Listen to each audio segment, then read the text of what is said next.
Israel was founded on May 15, 1948. But how exactly was that country born on land that was called Palestine and was already full of Palestinians?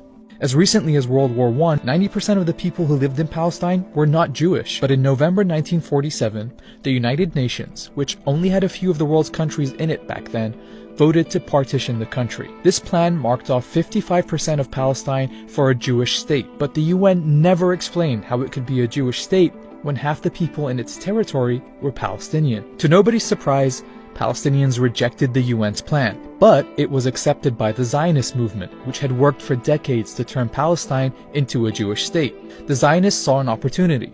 See, Britain had been occupying Palestine for almost 30 years, but around this time they announced that they were quitting the country and going home, and the Zionists knew that would leave them with the strongest military in the region. So they instructed their forces to take more land than what the UN had given them, and to do what they needed to do to reduce the number of Palestinians living there.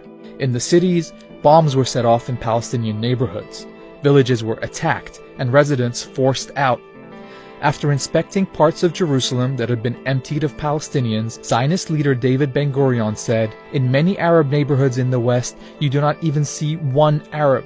If we persist, it's quite possible that in the next 6 or 8 months, there will be considerable changes in the country and to our advantage." One of the events that helped speed up these changes took place on April 9, 1948, when the Palestinian village of Deir Yassin was attacked. A British government report to the United Nations described the scene. 250 people were killed in circumstances of great savagery. Women and children were stripped, lined up, photographed, and then slaughtered by automatic firing. What happened at Deir Yassin set off panic all over the country. As news spread, people fled, fearing they would be next. There were dozens of similar massacres during this time, resulting in entire Palestinian communities fleeing. By the time the last British soldier left on May 15, 1948, 250,000 Palestinians, a quarter of their population, had already fled their homes. The night before, Ben-Gurion announced the founding of the State of Israel, with himself as its first prime minister. But the fighting wasn't over. Several Arab countries sent soldiers to try to defend the Palestinians, but the Israeli army was better equipped, better organized, and unlike the Arab armies, it had a unified command and support from some European countries.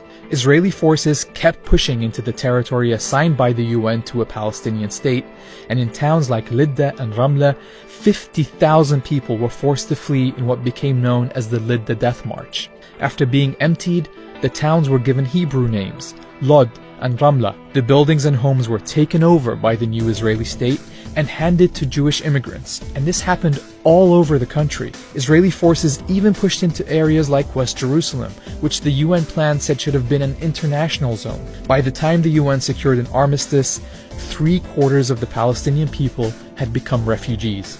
In Arabic, they call this the Nakba, literally the catastrophe. The new state of Israel now stood on 78% of what had been Palestine. The remaining parts were annexed by Jordan or taken over by Egypt.